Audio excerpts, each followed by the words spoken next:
Aku sa Maria Clara Santos at kasalikian kaming nakatirang aking pamilya sa pinakamayamang bahay sa aming barangay.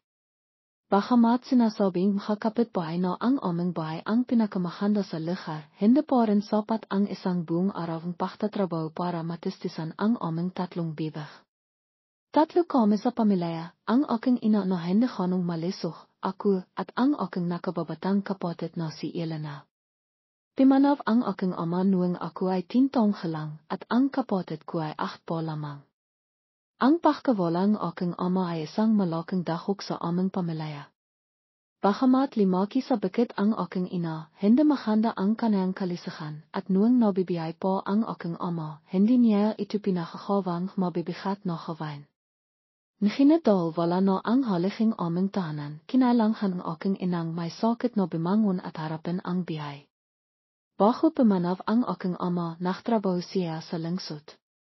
Ikiniwento niya sa amin na mayroon siyang isang mabitang kaibigan doon at tinilanghan siya ang pamilya nito noong siya ay nagtatrabaho sa malayo.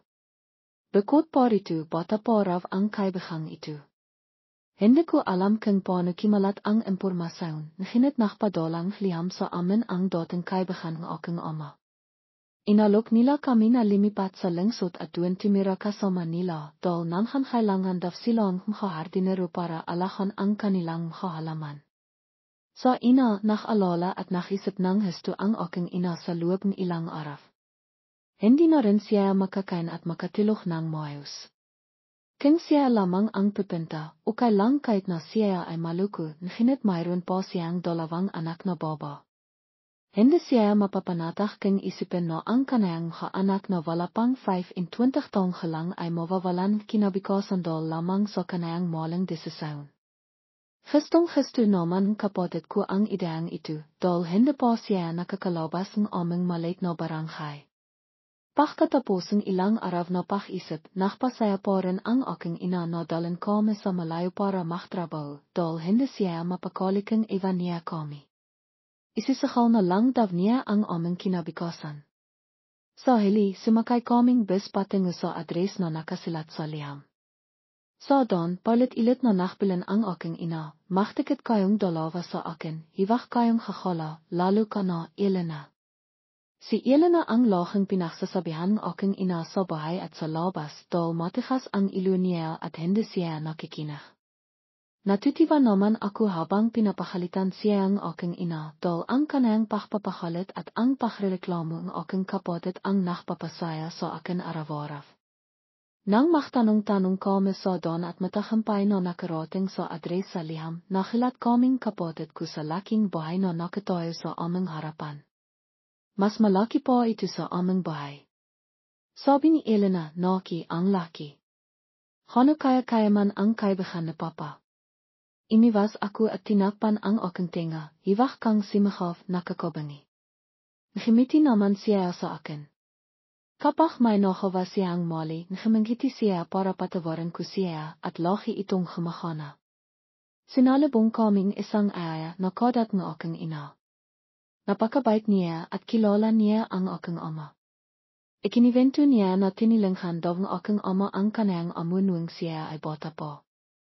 Ang amuang malaking bahay na ito ay nawalan din makamahalang ilang taon na ang nakalipas dahil sa isang aksidente. Kasama raw ang amo sa sasakyan, hinitbiti na lang at nakita siya ang aking ama na nahanap ng trabaho sa lungsod kaya nailigtas siya. Ipinakilala kaming sa bahay.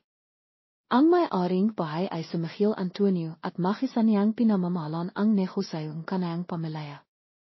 Ayon sa kanya, si Miguel ay matalino, mahisay, at mabait sa lahat, kahit na sa makakatulong. Ang aming trabaho ay maglakayang abono, magtilig, magtabas, at alakan ang malaking hardin mansaon. Mas malaki pa ito sa aming bakiran at pinuwing makabalaklak na makakanda at kakaiba na hindi pa namin nakikita. Mag-ingat kayo sa makabalaklak dahil paborito itong aking amo. Bikas kayo magsisimilang magtrabaho. Kung may hindi kayo maintindihan, magtanong lamang kayo sa akin o sa kahit sinong katulong. Pagkatapos niyang magbilin tungkol sa aming trabaho, sahod, pagkain at tirahan, dinala kaming sa aming silid. Ang lahat mila sa damit hanghang sa pakkan, ay nogang mas maganda kaya nativa kami. Mayroon kaming regular na schedule, trabaho, pahinga at trabaho ilit. Nogang maayos ang lahat at minsan naririnig ko pa ang aking ina na sinasabi na bitin na lang at nachtesasaun siyang limayo sa aming barangay. Isang magandang araw na naman at abala kaming kapatid ko sa pakdadolan aming makakamit sa hardin. Nakikintihan kami sa doon, ngunit bigla kaming timahal nang makita namin ang isang lalaki na naktidilig ng halaman sa hardin. Naktatakang tanong kapatid ko, sino an? Sa isip ko baka isa rin siyang hardinero dahil napakalaking hardin at sinabing na hustong aming amo ang hardin. Kaya siguro handa siyang gumastos malaki para kamiha. Maraming tao para alahan ito. Limapit kami sa kanya at mahilaw akong naksalita bago ka lang barito. Ngayon lang kita nakita. Timahal siya sa paktidilig at timinghan sa amin. Sa totoo lang, ngayon ko lang nakakitang lalaking ganito kahwapo. Bitin na lang at hindi naksalita kung ani-ano ang kapatid ko. Ngunit hindi rin siya nakpakilala. Nakamustahan lang kami at imalis na siya. Ang hwapo niya. Totoo naman, diba? Pagkalis niya bumilong sa akin si Elena. Napatingin ako sa kanya at kinirot ang kanyang pisngi. Masaya akong ngumiti, magtrabaho ka na lang. Hindi ka mabibisok sa pakpiri sa kanya. Masaya kaming magtrabaho araw-araw. Dahil mahan ang trabaho at mataas ang sahod, nogang mas komportable ang biyaheng aking pamilya. Ilang biwan na ang nakalipas, napakasunduan namin kapatid ko na hindi na kailangang magtrabaho ang aming ina dahil nakaalala kami sa kanyang kalisihan at sapat na ang aming kita. Bukod pa rito, matipid kami sa pera, kaya nakapagpahinga na ang aking ina. Akala ko magiging mapayapa at matatak ang aking biyahe, ngunit isang araw, may dumating na bisita sa bahayeng aming amo at nakbago ang lahat. Ang bisita ay isang matandang lalaki na nakaya ko, ngunit makapa rin siyang elegante at mayaman. Lahat ng katilong sa bahay ay pinatawag para batin siya at napaka-formal nito. Ngunit ang mas ikinahilat ko ay ang aming amo na hindi ko pa nakikita, siya pala ang lalaking hwapo na nakasalubong namin sa hardin. Narinig ko siyang tawagan ang matanda na lolo. Naktawanan sila at pimasok sa bahay. Siniko ko ang kapatid ko at nakita kong nakilatan siya. Siguro naisip din kami kung may nasabi ba kaming masama sa kanya at baka tanghalan niya kami sa trabaho. Ngunit siguro naisip lang kaming sobra dahil ilang araw ang lumipas at naktrabaho pa rin kami at hindi kami tinanghal. Isang araw tinawag akong anak, hayaan mo na si Elena na magtrabaho mag-isa. Samaan mo mina ako, may gusto kang makusap ang amo. Naktataka akong tumingin sa kanya, ano pong pag-isapan namin. Hindi ko alam kung hinihini ko lang, ngunit tila sinisiri akong Naramdaman ko na may tinitingnan siya sa akin. Sa huli sinabi niya, hindi ko rin alam. Samahan mo na lang ako. Baka naghihintay na ang amo at ang kanyang apo. Bilisan mo, hiwag mo silang pahintayin. Dahil nakmamadali siya, suminot na lang ako. Alam kong wala akong malalaman kung magtatanong pa ako. Tinala akong sa loob ng bahay sa lugar na hindi ko akalaing mapipuntahan ko. Ang lahat mila sa hang somha ilaf ay nogang napakakinang. Sigiradong napakamal nito. Pimasok ka na. Buksan mo na lang ang pinto, dito lang ako maghihintay. Kaya sa minute na lang ako. Nakita ko ang hwapong lalaki at ang matanda na nakaupo sa malambot na ipuan. Naramdaman ko na tinitingnan din ako ang matanda tulad ng ginawang awaya.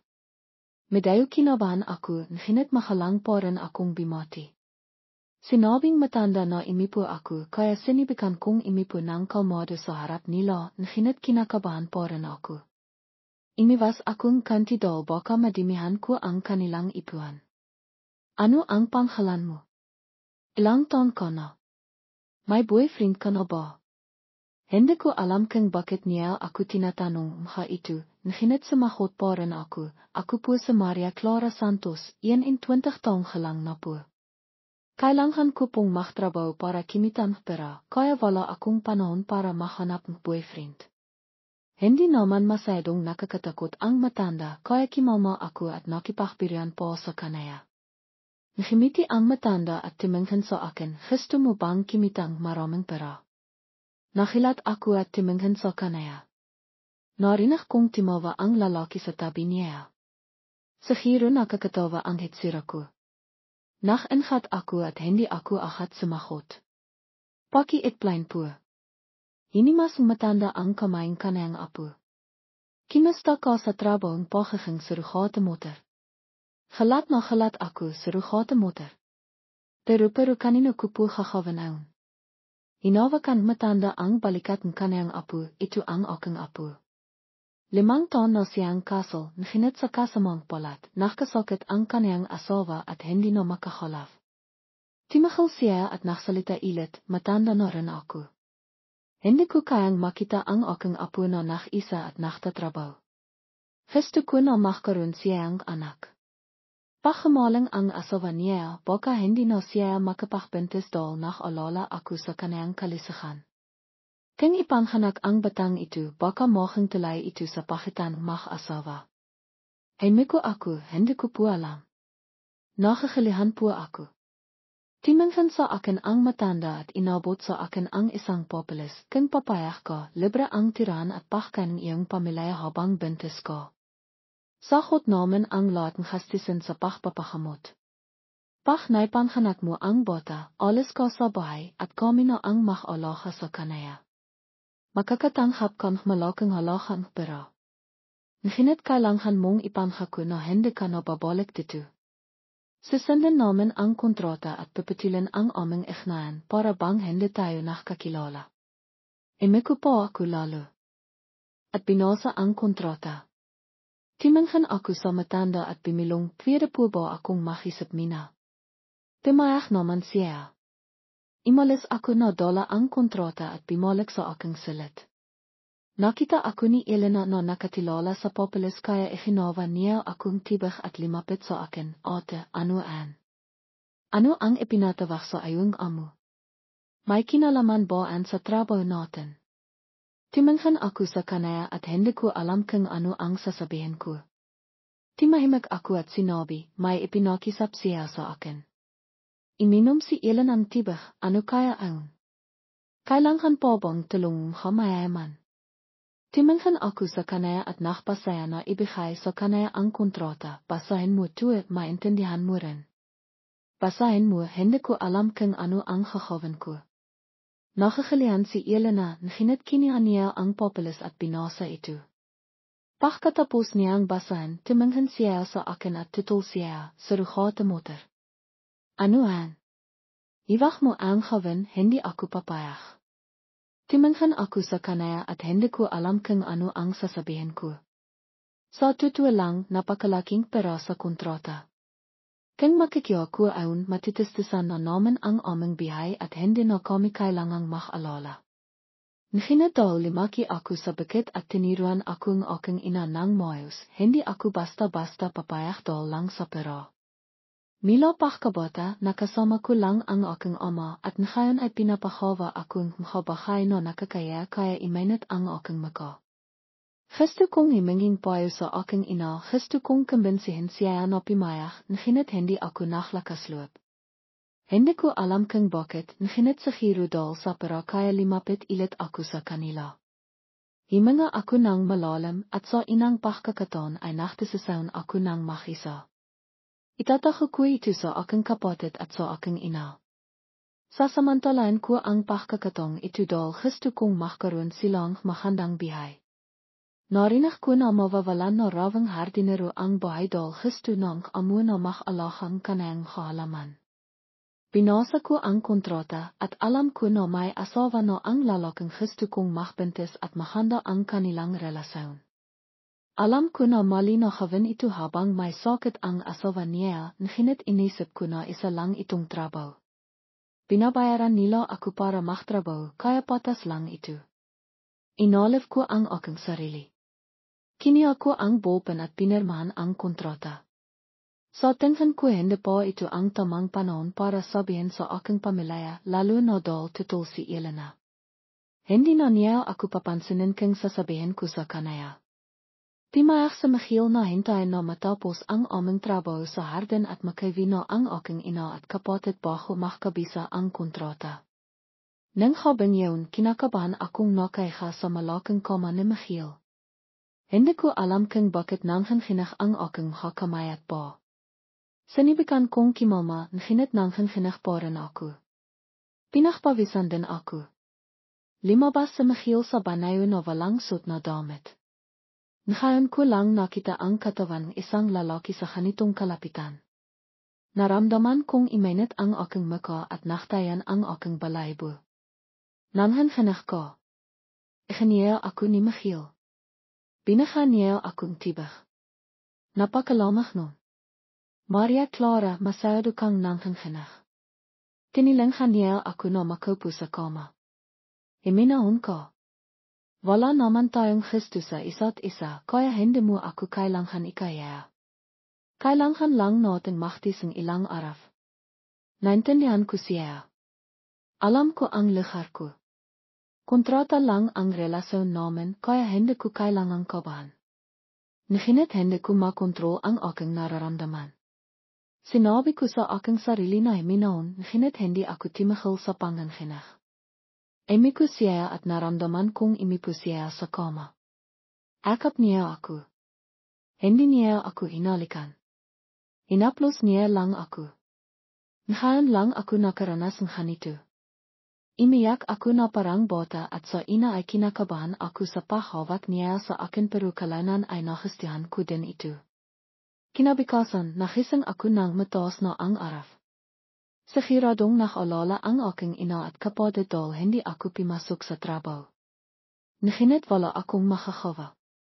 Pagod na ako. Nakatilala lang ako sa kisama. Ilang minuto ang lumipas nang pimasok sa Michiel na may dalang maliit na tray. Tinilanghan niya akong bumangon. Tinangnan niya ako ipinaglito ko ang aming awang lughaf. Kimain ka para limakas ko. Kini ako ang tray. Mayroon itong mainit na lughaf. Katabi nito ay isang basong gatas. Sinabi niya na para daw limakas ako. Inti-inti na rin akong kimakama, nakpasaya akong hintayin pagkatapos kong manhanak, kapag wala nang pakasang may salba ang animang bahay, saka ko sasabihin kay nanay at sa kapatid kong bobo ang lahat. Alam kong tiyak na kukontra sila, ngunit sa isang banda, maaaring ito ang mohang kapaki-pakinabang para sa akin. Ako at si Ferdinand ay imabot ng 4 na taong pagsasama, nakdailan ako na initusan akong lumipat sa ibang hardin para alahan, ipang matakpan ang panghangilit ni nanay. Nang makita kong nakpapakita na ako ang makasintomas ng pagsisika, tinala agad ako ni Ferdinand sa ospital para makpatingin, at ang resulta ay buntis. Ako. Para matiginan ang aking kailangan, biniwak ni Ferdinand ang pakyan makatahapag alahang hardin ipang makaiwi si nanay at si Liza para mapanatag ako sa paghahanap ng ibang trabaho bilang dahilan, ngunit ang totoo ay para palihim na makbuntis. Samha inang linggo ang pakikipagkita ko kay Ferdinand, halos hindi ko siya makita. Minsan, dahil sa kuryosidad, tinanong ko ang mayordoma at ang resulta ay sinabi niyang inalahan ni Ferdinand ang kanayang asawa. Araw-araw siyang naklalang oras para imipo sa tabing kama at ikiwento sa kanaya ang lahat ng masasaya at malungkot na bahay na nangyayari sa kanaya araw-araw. Palihim akong nanghangharap at nagsisilos din dahil hindi ko pa nakikita ang hanuang klaseng lalaki, ngunit alam ko rin ang posisyon ko para akong isang ibong napatpat sa maling lugar pagkatapos ipanghanak ang bata. Ang relasyon namin ay tiliyan nang matatapos. Limaki na ang tiyan ko at nakita ko ring nohang napakabahal at nakakapagod ang aking pang-araw-araw na pamimihay. Wala na akong hanang kimain at hindi na rin ako malakas na makbihat ng mabibigat na bahay tulad ng dati. Nakita ito ni Ferdinand at inalahan niya ako ng husto na bawasan ang mga oras na dinadalaw niya ang kanayang asawa dahil kailangan niyang manatili sa tabi ko para alahan ang taong nakdadalang kanayang anak. Napapagod ka ba, Elena? Opo, nitong hanakarang araf, wala na akong gustong kainin, pero minsan, kahit anong makita ko, gusto ko. Timinsan sa akin si Ferdinand, ang titak na yun ay nagbigay sa akin ilisaw na ako ang kanayang asawa. Nakilat ako sa aking sarili at pinakalitan ang aking sarili kung paano ako nagkaroon ng mga ideang salungat sa moralidad ng tao. Kung may gusto kang kainin, sabihin mo lang sa akin, ha? Kung hindi, sabihin mo kay Manang, tiyak na ihanda niya ang lahat para sa iyo. Kailangan mong panatilihing mahanda ang iyong kalooban para may panghanak mo ang isang malisok na sangko. Timinsan ako sa kanaya, bigla kong hiniling na sana ang pakitan namin ay isang pagtatanggol talat sa mga kiwento. Nakita kami, nagmahalan at nagkaroon ng isang mahandang anak. Maraming beses, hiniling ko rin sa aking sarili na sana ang nagbibiklot sa amin ay hindi ang kontratang magsilang bata. Elena, belong ni Ferdinand, timinsan ako sa kanaya nang naktataka. Sinabi niya ilit, bikas magpakasan tayo, ha? Inayos na nitatay ang pakpenta nating dalawa sa dagat. Natatakot siya na kung magpapatiloy ko sa pakikang malangkot, hindi yun makikang mabiti para sa yayo at sa sanghol sa yayong sinapipinan. Inaplos niya ang tiyan ko, ang kanayang mata ay napakalambing. Naisip ko na ang bihay naming dalawan ngayon ay parang isang tinay na mag-asawa. Nagpakasan kami ayon sa eskidale na inayos ni tatay. Napakasaya nito. Ito ang inang pagkakataon na nakapenta ako sa mga lugar na napakahanda at ito rin ang inang pagkakataon na nakatilok akong maraming hobby kasama ang isang lalaking may edad na. Inti-inti akong nasanay sa kanayang presensya at noong sakim din sa paraan kanayang pag-alaga sa akin araw-araw habang ako ay nakdadalang tao. Sa tingin ko napakasama ko kapag ipinanalangin ko na sana ay mas takalan po ang panahon bago isilang ang bata ipang makasama ko siya. Sa hobing ikasampung arawang ikapitong biwan aking pagbibintis, lasing na lasing si Ferdinand. Ito ang inang pagkakataon na nakita ko na mayroon din pala siyang hanuang bahay. Karaniwan napakanhat niya, inisip niya ang lahat bago siya kimilos. Nahinat noong habang yun para siyang isang malaking bata. Niyakap niya ako at dahan-dahang hinimas ang aking limalaking tiyan. Nanatili siyang nakaihaduan, hinimas at bumibilong kung ani-ano na hindi ko maintindihan. Consuelo. Consuelo. Ikaw. Naramdaman kong kimikirot ang ilong ko at medayo nakiking mahapti na rin ang aking mga mata. Narinig ko na sinasabing makakasambahay sa mansaw na ang asawa ni Ferdinand ay nakanghalang Consuelo, napakahanda raw niya. Kahit na ang relasyon namin ni Ferdinand ay para lamang sa pagpapanghanak, kapag nakaiha siya sa tabi ko at tinawag ang pangalan ng ibang baba, nakaramdam din akong samang loob. Nanatili akong tahimik at hinaan sa Ferdinand na paulit-ulit na himasan ang aking tiyan, kahit na nasasaktan ako, hindi ako imiyak o humalaf. Ferdinand, tingnan mo nang mabiti, hindi ako si Consuelo, hindi ako ang asawa mo. Pakisap, hiwag kang magkamali, hindi ako komportable. Timinsan sa akin si Ferdinand, hindi na siya bumilong at hindi na rin niya hinimas ang sanghol sa aking tiyan. Simamangot siya sa akin matahol at pagkatapos ay ko at nakatilok. Madalas kong naririnig na pagkatapos makisang ang isang lasing, madalas nilang nakakalimitan ang mga bahay na ginawa nila noong lasing na lasing sila. Nahinit na lala ni Ferdinand ang lahat ng napakalinaw. Pumunta siya at himinging tawad sa akin. Itinaho namin ito sa aking ina, nahinit hindi may tataho ang totoo.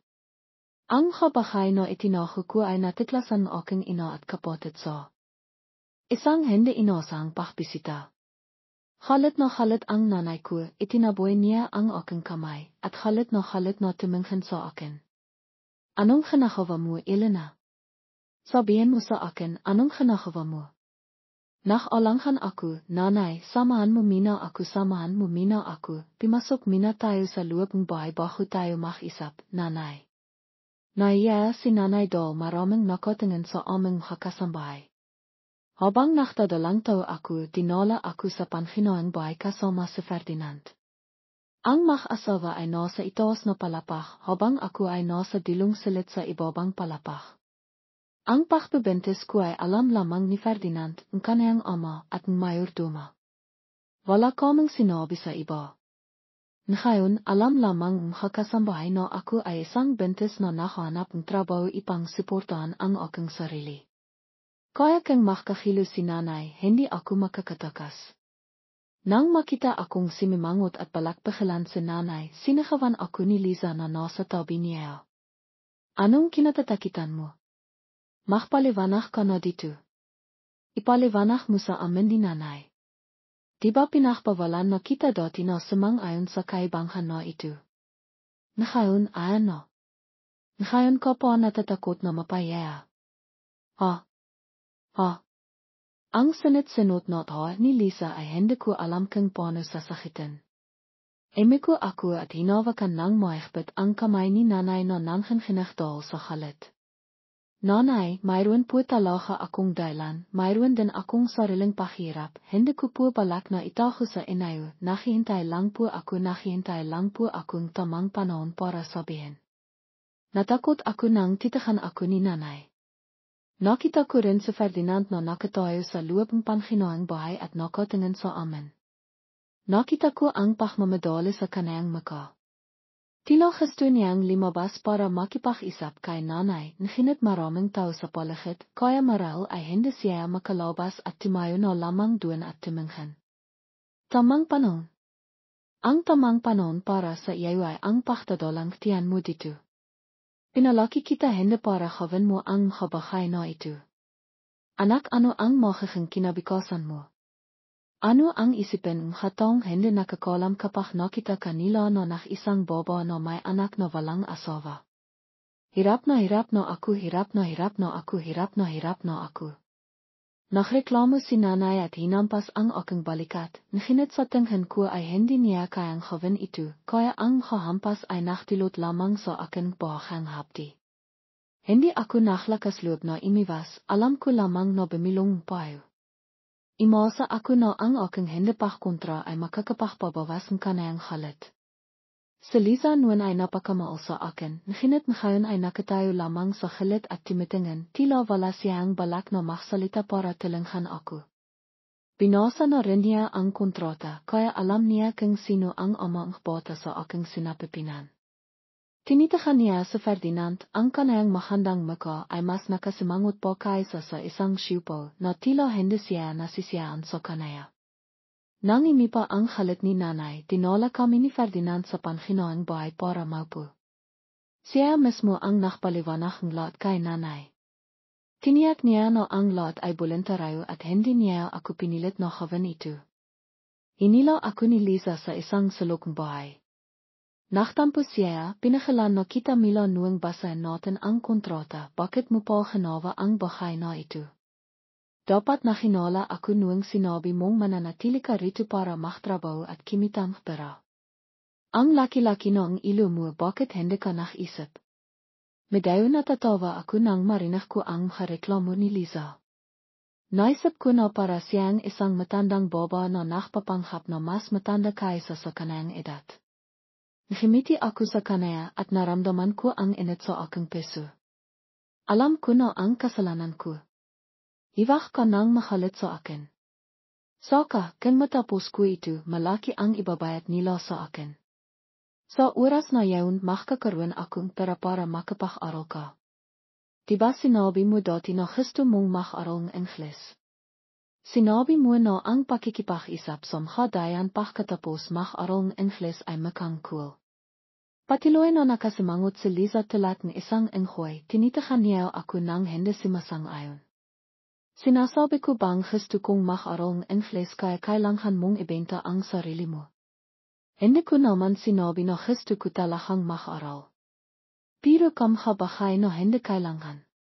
Medyo nakakalihan ako sa hindi pagtanghap ni Liza, ngunit sa pangkalahatan, nag-alala siya para sa akin kaya siya ganito. Alam ko lang na magiging matiyaga ako sa kanaya. At sa kabilang banda, marahil ay matagumpay na nakumbinsi ni Ferdinand ang nanay ko sa isang kahanga-hangang paraan na hindi ko rin alam. Nginit nanatili lamang si nanay para alahan akong ilang araw pagkatapos ay sinabi sa akin ang mabahay na kailangan kong tandon habang nakdadalang to. Hindi na siya nagsalita pa at hindi rin niya binanggit ang tungkol sa pagpapanghanak. Sa mahalang biwan, inalahan niya ako ng husto. Siya ay mahilig at napakalalahanin. Nabibihay ako at nakakaramdam kaligayahan, wala akong. Inaalala, nagpapahinga lang ako at kimakain makapakain na kasama si Ferdinand, pagkatapos ay nanunuot makapalikila at natutilog. Ang lahat ay nangyari ng napakahanda kaya nakalimitan ko na ang pag-alahang iyon ay simpleng responsibilidad lamang isang ama para sa kanayang anak sa aking sinapipinan. Hanggang sa hapon ng araw na iyon nakatayo ako sa harap ng silid at naririnig ang walang tigil na sayang makakasambahay sa mansaon. Timawag ang ospital para ipalam na nakawa ng dimilat at magising ang asawa ni Ferdinand. Nakita kong tiwang-tiwa si Ferdinand, ang kahalakang iyon ay kitang-kita sa kanayang mukha at hindi may taho. Sinabi niya na ipaubayan niya ako sa panghangalakan makakasambay, hinawakan ang aking kamay at ipinahayag, sobrang saya ko, Elena, hindi mo alam, matahol ko nang hinihintay ang araw na ito. Nasaktan ako nang makita ko siyang nakaratay sa kama na may mahasikat sa kanayang katawan. Palagi ko siyang kinakausap, alam kong naririnig niya ang aking boses. Alam ko sinabi ko sa kanya ang tungkol sa bata. Sigurado akong matitiwa siya kapag nalaman niyang makakaroon kaming anak. Ako kailangan kong pumunta sa ospital. Natagalan ako kahit na mila sa simila ay alam ko na mangyayari ito. Bukod doon talagang nakaramdam akong ginawa at kahalakan ng malaman kong nagising na siya. Mari na siyang mabihay at humawang makabahay tulad ng isang normal na tao. Ngunit nasaktan talaga ako nang hindi sinasadang itilak ako ni Ferdinand palabas ng kaligayahang iyon, isang kaligayahan na nangangailangan lamang presensyahan kanilang pamilya. Alam ko ang aking lugar, nagpanghap akong kalmado at nahimiti para batin siya. Ito ay talagang magandang balita para sa pamilya. Ipakimasta muna lang ako sa kanaya, bintis ako kaya hindi ako makakala. Walang pag-alinlangan na sumang-ayon si Ferdinand. Hindi na siya nakipag-isip sa akin, mabilis siyang tumalikod at tumakbo. Hindi ko alam kung bakit bigla akong nakaramdam hindi may paliwanag na pagkabalisa. Mila pagkabata, ang aking intuition ay bihirang makamali. Sa araw na halos isang linggo matapos imivimila sa ospital ang asawa ni Ferdinand, nagpatawag siya sa akin sa kanayang silid sa pamamagitan mayordoma ipang makipag-isip. Si Consuelo ay mahanda pa rin kahit na may sakit siya, hindi tilat ko na bintis kaya medyo mataba at hindi na rin kasing handang dati ang balat ko noong bata pa ako. Tiningnan ko ang labi ni Consuelo, marahil ay naglagay siya ang lipstick para mabawasan ang kanayang pamimitla dahil sa sakit. Nang makita niya akong pimasok na nahiya, sinabi niya, malaki na ang tiyan mo, hindi ka na makakatayo ng matahol, imipo ka na. Maupo ka, makisap tayo. Naisip ko na wala akong laban. Hindi ko alam kung alam niya ang tungkol sa kontrata sa pagitan ko at ng pamilyang kanayang asawa. Hindi ko rin alam kung ano ang kanayang pag-ihali, ngunit sigurado ako na walang babaeng komportable kapag nakikipagtalik ang kanayang asawa sa ibang baba at sinasabi na ito ay para sa kanayang ikabibiti. Naalala ako na magiging malala ito, kung sakaling saktan niya ako, mamamatay ako. Kung dati kahit 5 baba na katilat niya ay hindi kayang gawin ang isang babaeng palaging nagtatrabaho ng husto tulad ko. Ngunit ngayon ay nakdadala akong isang sangho, alam ko kung sino ang mananalo. Ngunit marahil ay naisip akong sobra, tiningnan lamang ako ni Consuelo at sinabi, siguro hindi ko na kailangang magpakilala pa, kahit na nasa vegetative state ako sa nakalipas na mga panahon, narinig ko ang lahat ng sinabi ni Ferdinand. Alam ko rin ang tungkol sa kontrata.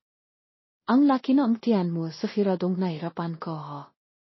Pagkatapos ipanghanak ang bata, hindi mo na makikita ang anak mo. Hayan pa man, ito ay anak na pinahirapan mong dalhin at ipanghanak, hindi ko alam kung kakayanin mong iwanan ang bata, Elena.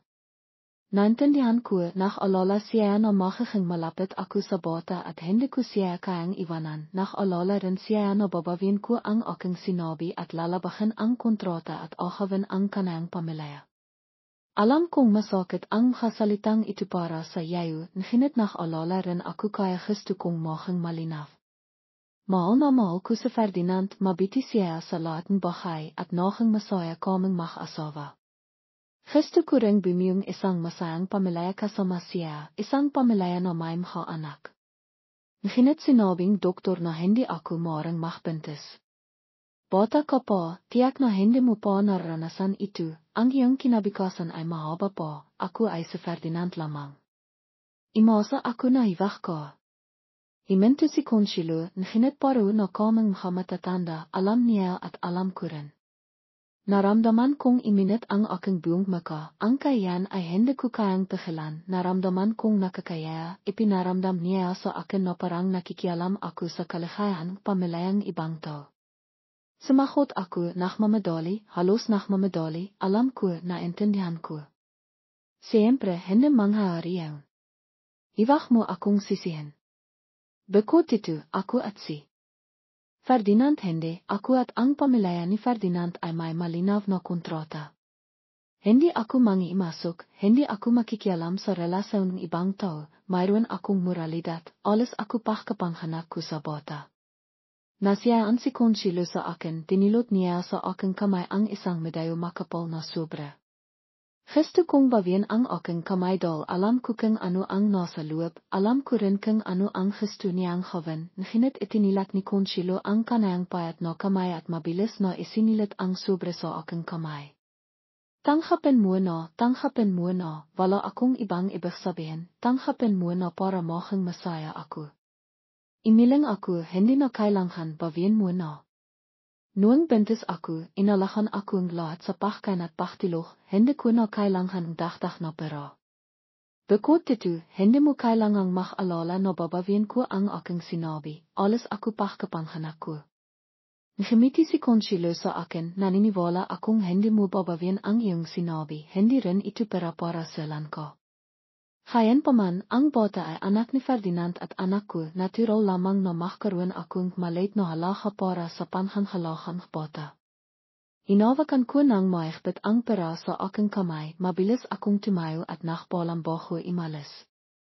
Inamin kong nakagusto ako kay Ferdinand, ngunit hindi ako naklakas loob na sabihin, dahil mahal na mahal ni Ferdinand ang kanayang asawa, at ako ay isang mahirap na baba na nakdadalang bata para sa iba.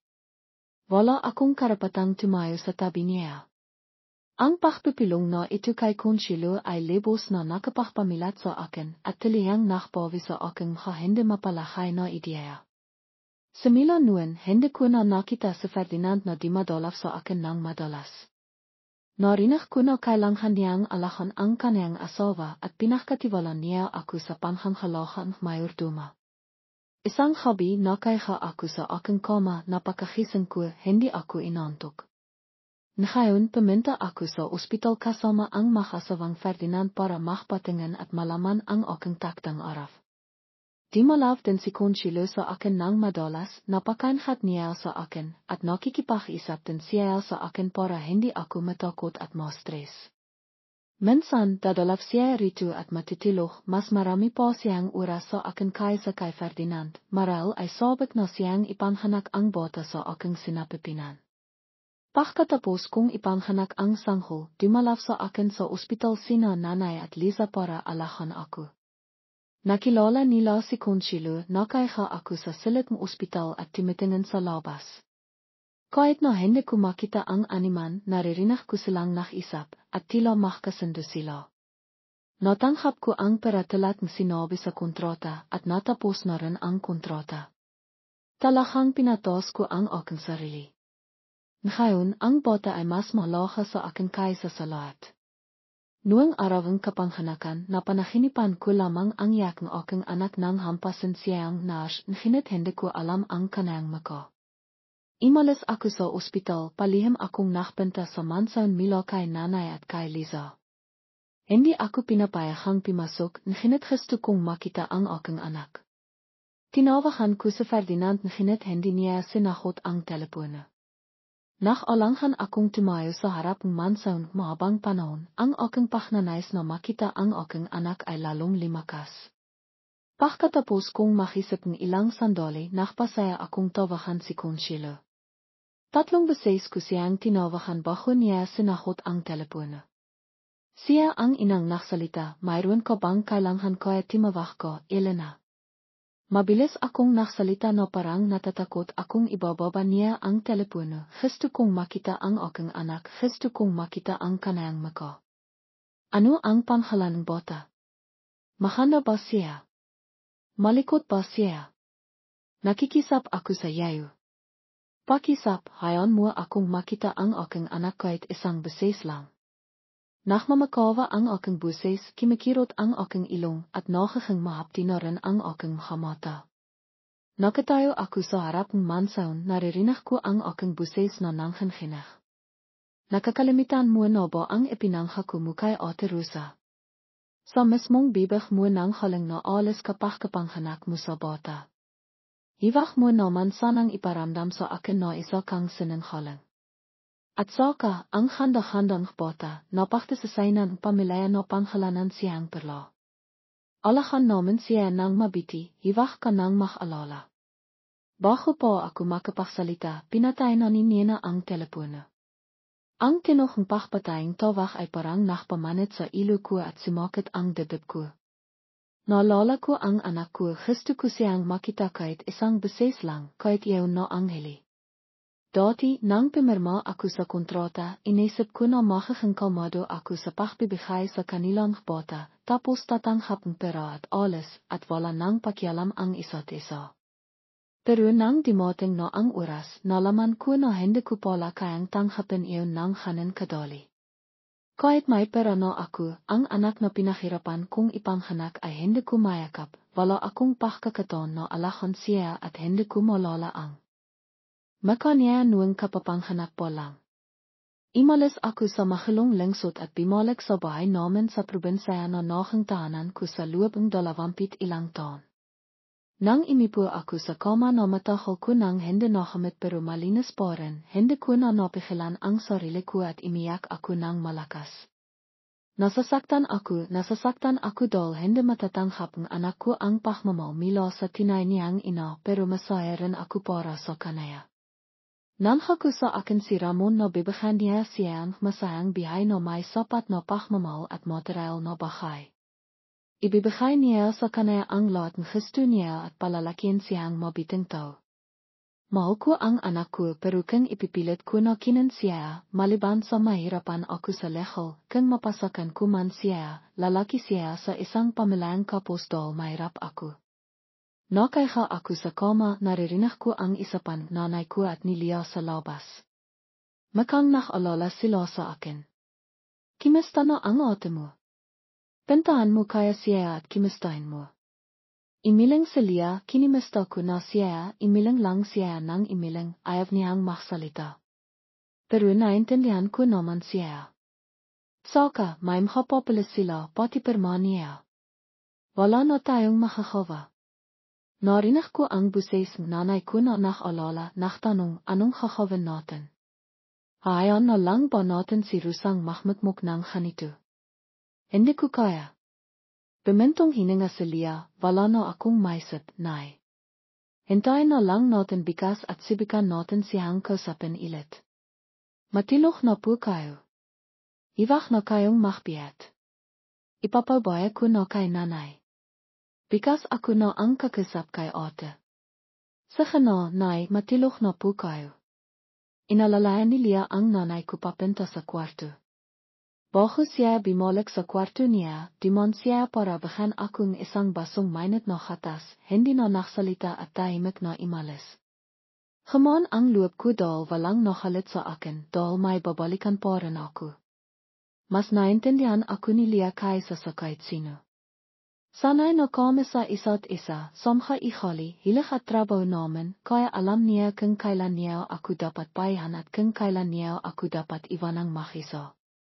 Pagkalipasang ilang araw, sinibikan kong makisip ng positibo para makalimitan ang sakit na dulot ng pahlayo sa anak ko. Nang maisip ko na makakaroon siya ng magandang kinabukasan at sapat na lahat, inti-inti kong tinanggap ang katotohanan. Sa loob ng 3 taon at 6 na buwan, noong inang araw tinatawagan ko pa sina Nena at Ramon para marinig lang ang iyak ng anak ko sa telepono, pero kalaunan ay nasanay na rin ako at tinanggap ang katotohanan. Hindi na ako timatawag para abalain sila at sinibikan kong kalimitan ang sakit na inti-inting sumisira sa akin. Napakagandang panahon ngayon. Dala-dala ko ang maleta ko sa ilalim hindi ganong matinding sikat ng araw. Timingan ako sa maliit na nayon na naging tahanan ko sa loob ng maraming taon at parang may kimirot sa ilong ko pero vinakse ko ang haking ani anong inisip ko at timingan ako sa hinarap na may determinasyon. Binigyan ako ni Liang termos, may kape na siya mismo ang gumawa. Hindi ko alam kung kailan ko nagustuhan ang kape, nakakatulong ito para manatili akong gising. Timingan sa akin si Lia, parang ayaw akong polisin, kung desidido ka na, wala na akong makakawa. Basta duwin, alahan mo ang sarili mo. Kapag may oras ka, magpadala kang salat. Nihimiti ako. Naisip ko na ang sarili ko na kailangan kong humawang isang bahay para mawala sa isip ko ang anak ko. Nagtasasayon ako na mag-aral ng ibang wika. Nagtrabaho ako ng walang tigil para makapag-ipon at matipat ang pangarap kong maglakbay. Kung dati kahit magtrabaho ako hanggang mamatay, hindi pa rin sasapat ang pera para sa pamilya namin, lalo na ang makisip ng bahay na malabo tulad ng paglalakbay. Pero dahil sa parang nakya ko sa pagpaparentang sinapipinan, hindi man ito ganun kalaki kumpara sa mayamang tao sa mansaon, sapat na ito para mabihay ng makanawa ang nanay ko at si Lia sa loob ng ilang taon. Iwag kang masyadong magpabaya, mag-ingat ka, magpadala kang balita para hindi kami mag-alalang nanay mo, iwag mo nang isipin ang manangyari at magmukmuk. Kapag nakita kitang masaya, mapapanatag na ako. Napakasaya ko. Kahit may anak na ako sa paningin ng nanay ko, isa pa rin akong bata na kailangang bigyan ng pagmamahal. Naglakbay ako sa ibang bansa, ilang taon akong nawala. Nagpapadala pa rin akong salat sa pamilya ko. Tivang karawan anak ko, nagpapadala akong isang maliit na regalo kasamang isang salat kamay na kart na may nakasilat na maligayang karawan. Hindi ko alam kung nakakarating sa kanya ang regalo ko. Nag-alala ako na malalaman niya, kaya hindi ko nilalakay ang tinay kong panghalan. Iniwan ko ang anak ko noong kapapanghanak pa lang niya. Noong panahon yun, hindi ko pa alam kung ano ang kasarian niya. Hindi ko rin malala ang mukha niya, ang yak niya lang ang nakpalam sa akin na malisok siyang ipinanghanak. Nakupo ako sa diyan, di madampi ang malamang na hanggang sa balat. Kukaya medayo nang hinak ako pero masaya ako. Hawak ko ang maliit na kaungkulay rusas na kakakawa ko lang, masaya ako. Dimating ang isang lalaking baniyaha. Tinignan niya ang kaun sa kamay ko, tinignan din niya ako, ipadadala mo ang regalo sa anak ni Rosa. Opo. Kaibahan ko siya na nakilala ko noong naklalakbay ako. Noong makisa ako sa ibang bansa, tinilinghan niya ako. Sobrang bait niya. Ilang biwan ko siyang nakilala, nanlihap siya sa akin. Noong panahon yun, para mabawasan ang sakit na dulot ng pahlayo sa anak ko, pimayak ako, pero nalaman ko na hindi ako nakakahisto sa kanaya. Kaya nahiwalay kami. Sabi niya, ipagpapatuloy niya ang panlilihap sa akin, hindi ko siya matanggihan kaya hinayaan ko na lang. Imipo siya sa tabi ko, tumingin sa akin ng matahol, sigurado ka na ba sa pagbabalik mo sa Pilipinas? Masaya ako, sigurado na ako. Sa karawan niya, gusto kong ibigay sa kanya ang regalo. Sa kamatanda na ang nanay ko, gusto ko rin siyang makusap. Salamat sa lahat ng ginawa mo para sa akin, hinihingi rin akong tawa dahil hindi kita masahot pero wala akong nararamdaman para sa iyo. Itinitiran kitang kapatid na laging nag-alala sa akin. Ay nakap niya ako at nakmadaling sinisi ang sarili niya, anong sinasabi mo? Wala kang kasalanan. Aku ang may gusto sa iyo, ako ang gustong manlihaf sa iyo. Pero siguro hindi ako sapat para magustuhan mo. Kasalanan ko, hindi ko naibigay sa iyo ang nararamdaman na gusto mo, kasalanan ko. Ay nakap ko rin siya, hindi. Wala kang kasalanan, sinayang ko lang ang oras mo. Sana pakbalik ko sa Pilipinas, mohang bikas ko sa iba. Gwapo ko at matalino, maraming bobo ang gustong pakasalan ko. Gusto niyang sabihin na ikaw lang ang gusto ko, pero alam niya na hindi ako sasahot dahil isa lang sa amin ang may gusto. Noong bumalik ako, maraming nakbaho. Hindi na ang bahay ko ang pinakamagandang bahay sa ngayon. Maraming bahay ang napayos at hindi na ganun kabigat ang atmosfera. Nang sinabi ko na gusto kong pumunta sa mansion para ibigay ang regalo sa anak ko, sumimangot si Leah, bakit ka pa pupunta doon?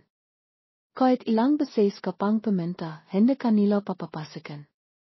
Masaya na siya doon, hindi ba laki mo naman siyang pinapadalang regalo tivang karavan niya.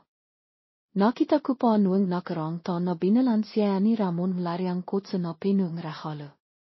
Matagal ko na siyang binabantayan, hindi siya pinapahirapan, lahat sila mahal na mahal siya.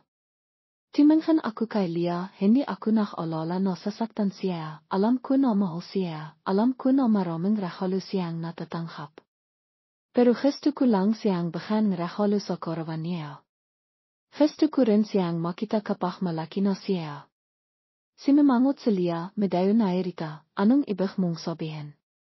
Pipinta ka doon at sasabihin mo sa kanya ang ginawa mo. Ibig mong gawin yun.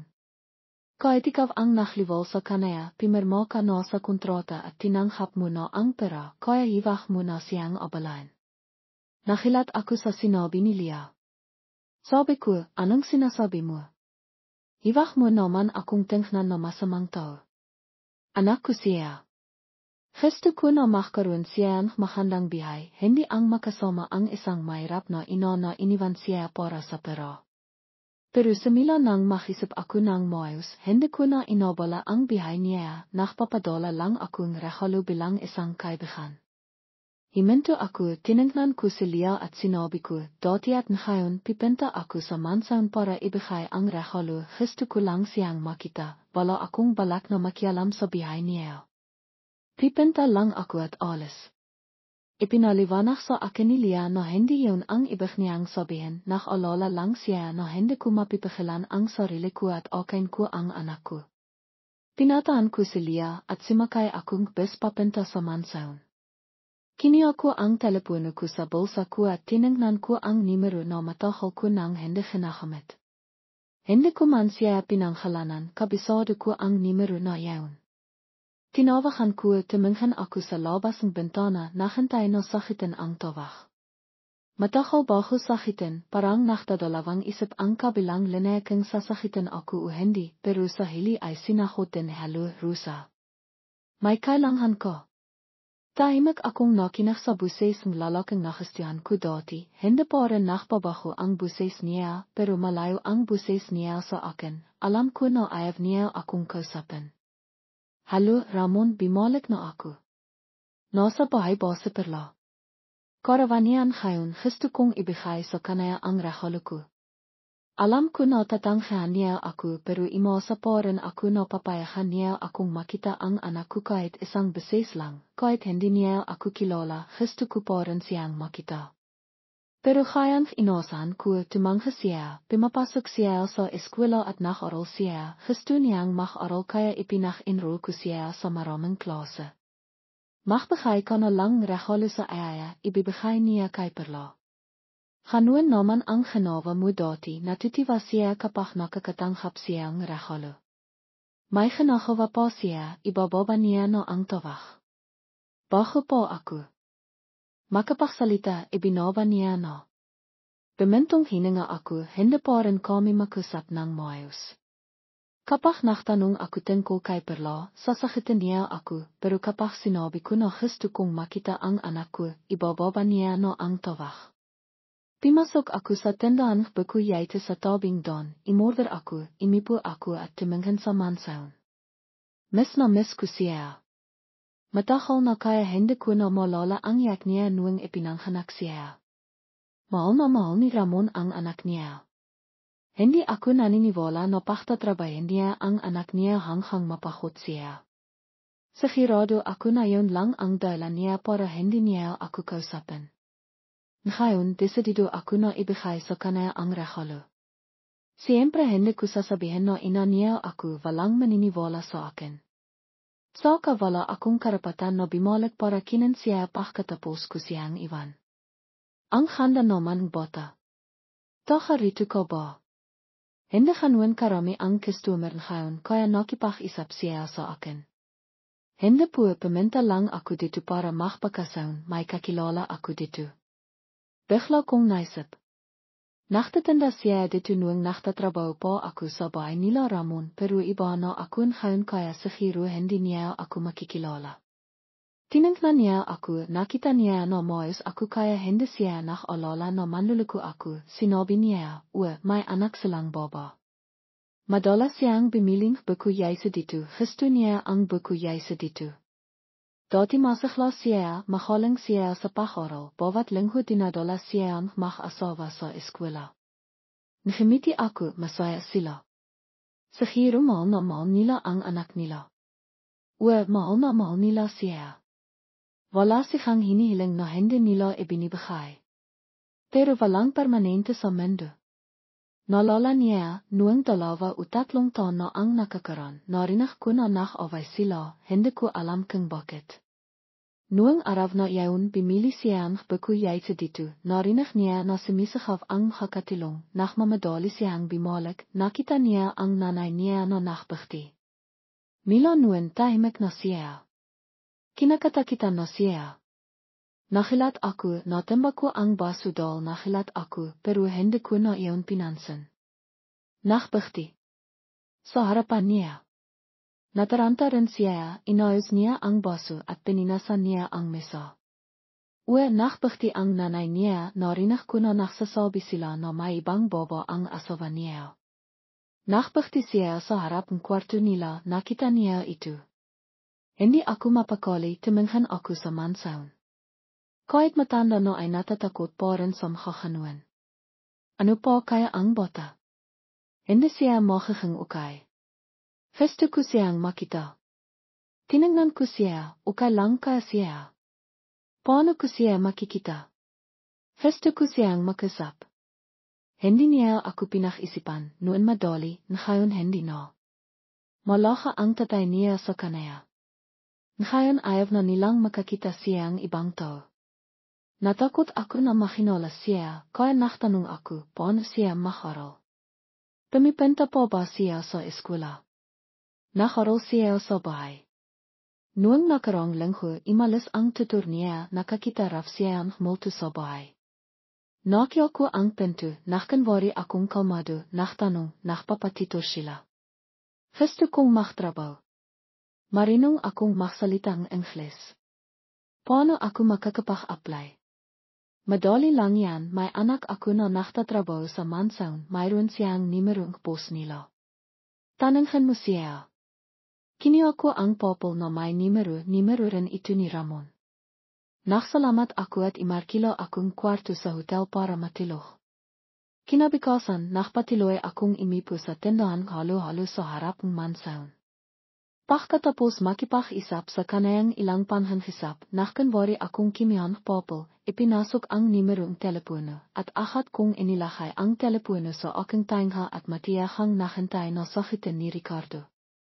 Noong ilang linggo pagkatapos naming wakasan ang kontrata, hindi sinasagot ni Ricardo ang hatawag ko, nahinit pagkalipas ng 2 o 3 buwan, sinasagot na niya ang hatawag ko. Nahinit bago niya sakitin ang telepono, napakatagal kong mahantay at ganito rin ang nangyari ngayon kayang inasahan ko. Sinagot niya ang telepono. Bakit ka timawag, Elena? Ricardo, narinig kong nahanap kang English tutor para sa anak mo, hindi ba? Ano sa tingin mo sa akin? Galing lang ako sa ibang bansa at gusto ko ring mahanap ng stable na trabaho, kaya pagdating sa antas at makasertipiko, makakasiguro ka, at saka narinig ko na kailangan mong tutor agad pero walang naka-apply, ano sa tingin mo? Hindi na kailangan makakahanap din akong tao. At saka, Elena, hindi ba't malinaw na nakasuot sa kontrata nun? Iwag mo na kaming gelehan anak ko. Sanay na ako sa mga paninita niya sa loob ng ilang taon, kaya kamado ko lang sinabi, sa tingin mo ba, pagkatapos ng houring yun, may maka-apply agad. Hindi ba't gustong-gusto ni Nina makaral? Kahit papano, ako ang nagliwal sa kanya, kaya kung hindi mo ako papayahang makita siya bilang ina niya, dapat hayan mo akong makita siya kahit anong paraan. Nakaalala ako na baka hindi siya maniwala sa mga sinasabi ko, kaya tiniyak ko sa kanya, nanghangha ko ako na. Tutiran ko lang siya, itataka ko ang lahat ng nangyari noong mga nakarang taon, hindi ako lalampas sa limitasyon. Patuloy kong kinambensi si Ricardo at noong ina ay nakaalangan pa siya, nahinit sa hili ay pimayak din siyang mohang tutor akong kanyang anak. Kinabukasan, tinawagan ko ang aking ina para ibalita ang magandang balita, at pagkatapos ay masaya akong pimasok sa trabaho. Ilang taon na ba ang nakalipas?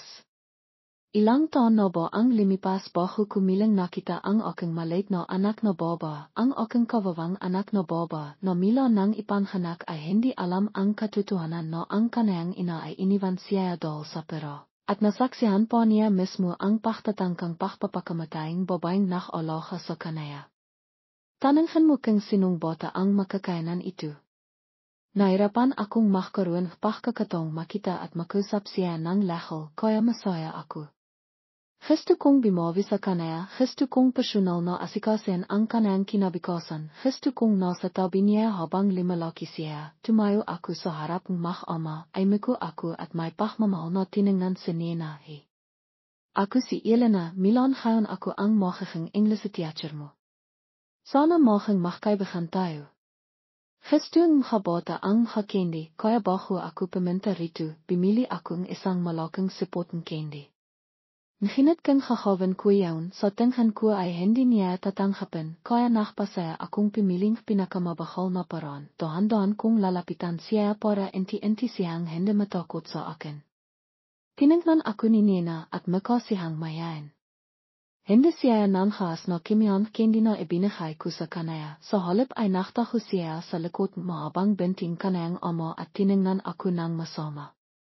Inimas ni Ricardo ang iluang kanayang anak at mahinang sinabi, kinan mo binili ka ni ating candy.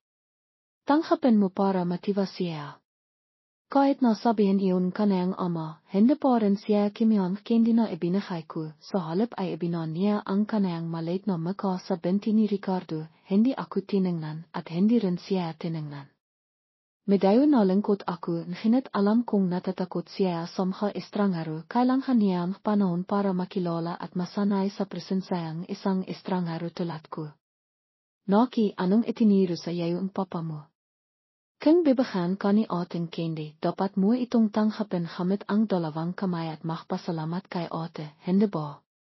Agad ko siyang pinahalan at nakpakitang pagkainis sa kanaya, Ricardo, bakit mo sinisigawan ang bata? Kung hindi niya tinanghap, baka hindi niya gusto ang candy. Sa susunod, bibili akong ibang klase para sa kanaya. Nakinig lang si Ricardo nang makalit ako, hindi siya nanghas na sumagot at iminhal lang siya at himinging tawad sa pagsakaf sa kanayang anak. Tinignan ako ni Nina matapos mahirapan ang kanayang ama na himinging tawad.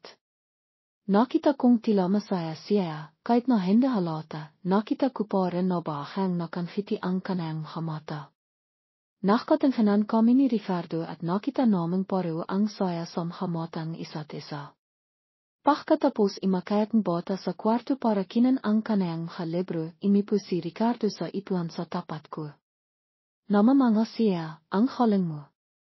Ang takal ko nang hindi nakikita ang batang iyon non humiti pero sa ilang salita mo lang nakangiti na siya.